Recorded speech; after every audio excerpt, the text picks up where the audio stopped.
Well, hello, my friends. I'm sorry, I could not help but put on that new epic intro I saw. It was just too funny. This is a big, explosive, epic channel, and I wanted something to sort of represent that at the beginning. Anyway, I wanted to talk to you today about a couple things. And some of the things that I want to talk about may be triggers for you. We're going to talk about religion, might talk about your opinions and particularly your belief systems. And so I just want you to be open to the conversation. If you have comments or questions, please put them in the comment box below. I will address every single one. But let's get started. My name is Paul, and this is Path of Ascension, as you could see from that epic intro. So let me first start talking about something we all know and love, the internet. Okay. When I'm a little bit older, so I was there at the advent of the internet becoming popular, and one of the funny things was early on, it was pretty much just a matter of fact that you don't believe everything you hear on the internet, and that was a very common slogan. And now it seems like the trend is to believe everything you see on the internet and make a decision about it, and and make part of it your truth, whether it's true or not, or whether there's any reality to it at all. And we've sort of lost the ability to do any real research for things we really want to find out, and we just take it as if I hear it from three people, then it's got to be true, right? Well, we all know that this is just crap. So I guess my point is, there's something that is restricting us on a regular basis, and that is our belief system. Okay, and what I mean by that is, obviously there are sort of intuitive beliefs that we have. We know if we stand in front of a moving bus, it's not going to be a good idea. Those are survival beliefs, and those are things that are instilled in us that are useful for us to maintain this lifetime. But there are also beliefs that are simply distractions, and even worse, they are things that keep us from moving forward. Let me give you a good example. Let's start out with the biggest one, religion. Okay, so there's so many religions, and in every religion there seems to be some kind of element of truth.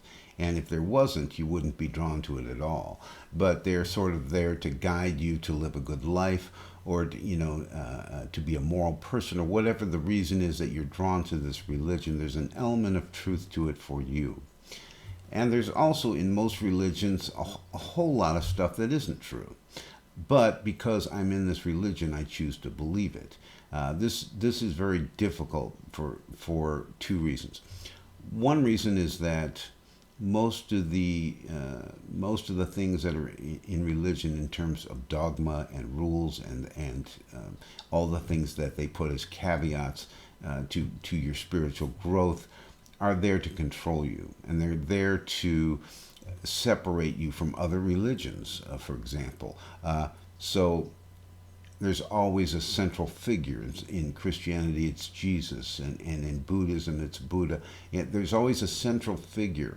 And the problem with the central figure is that it's separating yourself and your God, which is within you, from that other person. Okay, so already there's separation. Why is there separation? Because in order for my religion to be, superior to your religion, I have to have some kind of guy in there who can do things, who has powers and can do things that the other religious leaders can't do. Okay, so it becomes this like, well, I'm right and 1,000 other people are wrong, and so it takes away from the reason you got there in the first place, and that was to learn what truth was, and learn who you are, and learn the God within you, and not to separate yourself from everybody else, but to understand that you are everyone else. When I hurt somebody, I'm hurting myself. When I hurt myself, I'm hurting somebody else. When I'm a miserable person, everybody around me is going to be miserable. So I guess my point here is that it's not the religion itself that is the problem. It's your belief in the details of the religion. Every time you believe in details, you're getting led astray. Okay? Here's my point on that. So there's a lot of people on the internet who are doing videos, self-help videos, and spiritual videos, and yeah, many of them are very big. Sadhguru is one. There's several that are they're very popular and have a lot of followers and reach a lot of people, and they are constantly presenting new free material for you to consider. Okay? And so that's awesome. And you can't really refute that. That's just, it's there for you. What you choose to take out of it, you may not, absorb everything that one spiritual teacher teaches you, but you're going to get something out of it, so you watch it.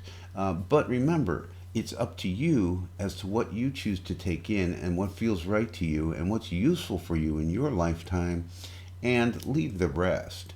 And then when they're this big, such as Eckhart Tolle or any of these people, they are going to have detractors. Now, what do detractors do?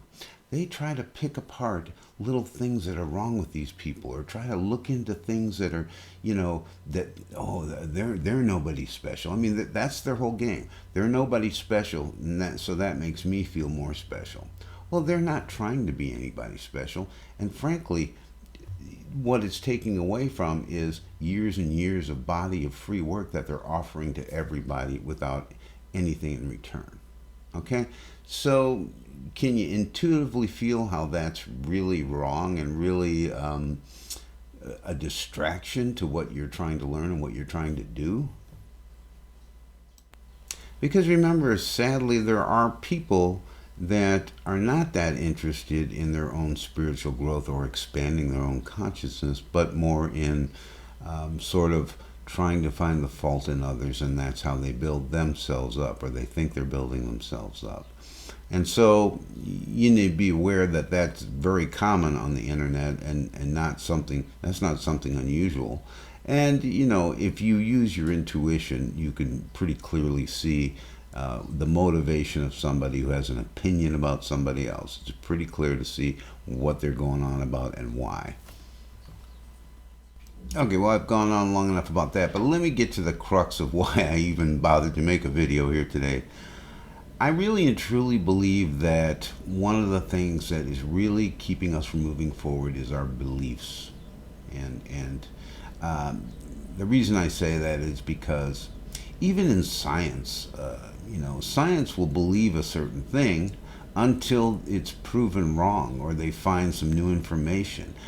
Science has to constantly be open to new truths. So they can have beliefs and they can go by those beliefs for a certain amount of time, but they're going to be stuck if they're attached to them, if they believe that there's never going to change those beliefs. So maybe it's not so much your beliefs themselves, but the fact that you get attached to them and then you live by them, and nothing that comes along is going to change them because your feet are firmly planted in the sand and you are immovable. Okay? So this is going to detract from your growth. You are not going to be open to things. The more you believe, the less open you're going to be. So now, how do you live life without beliefs? Well, it's very simple. It's back to that moment-to-moment thing. It's back to whatever comes, I'm going to take it as a new thing, a new issue. I'm going to accept it like I was a child and I'd never seen it before. Every person you come in contact should be that way because you have never seen them before. Somebody that you've never met, you can't determine things by what they're wearing or how they look or how their hair is. I mean, I'm a young man, but I'm in an old body. So you're going to think, oh, there's an old man. So the bottom line is you really need to accept everything as it comes and not make a belief about it, not use an old belief. If you want to believe some things, but keep it so open that it can change in an instant. And lastly about that, I know a lot of you have a practice, and it's like a sort of almost becomes a ritual where you do certain things every day. Maybe you meditate in the morning, or maybe you do a candlelight service, or whatever that you do as a ritual and on a regular basis. And if this helps you and this centers you, great. I would say keep doing it. I'm not going to recommend you don't do it. But keep in mind that you can, as a spiritual person, get too wrapped up in the ritualistic nature of the way that you live and get stuck there too. I mean, a good example is, if you follow the cycles of the moon, and maybe you have an app that helps you keep track of these things, and you miss reading it one day, and then you're off the day, and you don't know how you're supposed to feel because you didn't read the thing that told you how you were going to feel today. So that's what I'm saying. And this is informal, formal types of spiritual practices as well, such as meditation. I know a lot of people are really stuck on this rigid idea what meditation is. Recently did a couple videos on meditation, and to open that up, and don't get so stuck in what you feel that this practice is or supposed to be. You have to be open to everything and allow everything, and then you're going to get the full benefit of it. By restricting it with your beliefs, your attachments, you don't get the full benefit. And it may be helpful for a while, but you're going to need to move on to something else. The point is, stay open, stay free. Don't let anything hold you back. Anyway, I hope some of this helps. I hope you get something out of this. If you like this video and you're not a subscriber, go ahead and hit the subscribe button and the little bell that tells you when I post. I post pretty much every week something, and hopefully you'll get some use out of it. If you have any opinions or comments, put them in the comment box below. I love reading them and love responding to them. Thanks again for watching. Have an awesome now.